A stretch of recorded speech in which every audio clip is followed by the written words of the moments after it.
মনে মনে ভাবলাম যে আজকেই যেতে হবে, অন্যদিন গেলে হতো না।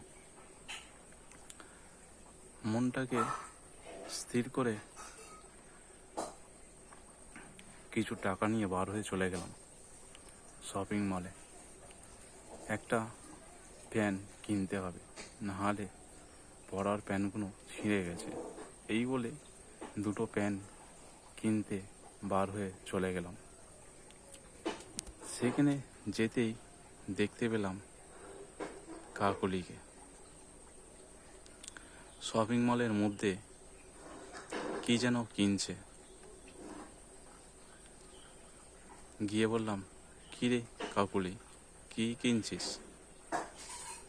কেনা কি হয়ে গেল নাকি? বলল, হ্যাঁ হয়ে গেছে, এই আমি মালটা নিয়ে নেব। আমি বললাম, কি কিনলি, জামা? বলল, হ্যাঁ একটা জামা দরকার ছিল, তাই কিনতে চলে এসেছিলাম, কেনা হয়ে গেছে। আমাকে বলছে, তুই কি কিনতে এসছিস? আমি বললাম, প্যান্ট কিনতে এসছি, আমার পরার প্যান্টটা ছিঁড়ে গেছে, তাই কিনতে এসছি। তা কিনে নে, এই তো এখানেই অনেক প্যান্ট আছে, দেখ কোনটা পছন্দ হয়। তা প্যান্ট দেখতে দেখতে হঠাৎ একটা দুটো প্যান্ট কিনেই নিলাম। দুখানা প্যান্ট পছন্দ হতেই সঙ্গে সঙ্গে পয়সা দিয়ে কিনে নিলাম। কাকুলির সামনে দাঁড়িয়ে ছিল, একাই ছিল। ওকে বললাম, কি রে, চা খাবি?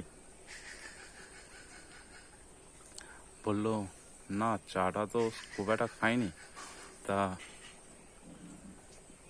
না খেলেই নয়, তুই যে গেলে বলছিস, চ খাওয়া যাক।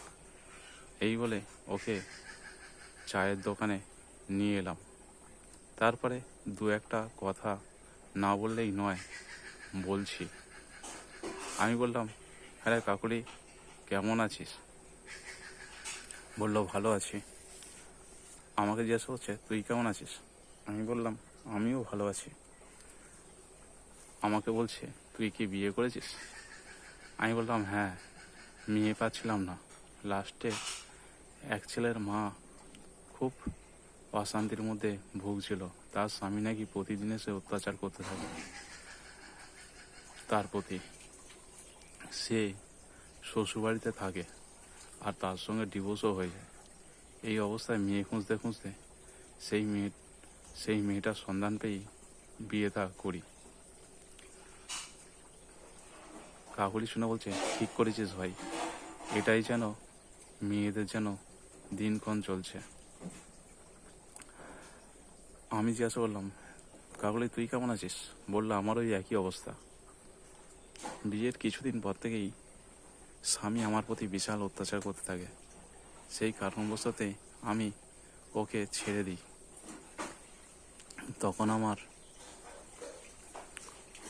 সন্তানও হয়ে যায়, মাত্র 6 মাসের একটা ছেলে।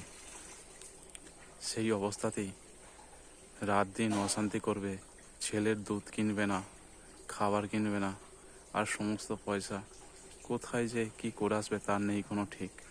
বাড়িতে এসে অশান্তি করবে, অত্যাচার করবে, বলবে তোর মা বাবার কাছ থেকে টাকা নিয়ে আয়। এই অবস্থাতে আমি থাকতে পারিনি, তাই ওর হাত থেকে বাঁচার জন্য আমি ওকে ছেড়ে দিই।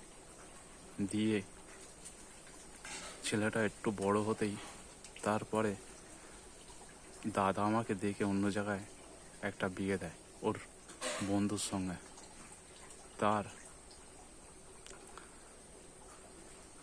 মুদিখানা দোকান আছে।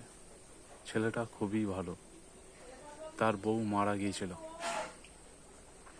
এই অবস্থায় আমি ওকে বিয়ে করে খুব ভালো আছি। তখন আমি বললাম, তা ভালো আছিস যেগুলো, অত চিন্তা করে কি হবে? তোর অবস্থা আর আমার অবস্থা সব সমান, চিন্তা করিস না, সব ঠিক হয়ে যাবে। নে নে চাটা খেয়ে নে, ঠান্ডা হয়ে যাচ্ছে। এই বলেই চাটা খেয়ে নিই।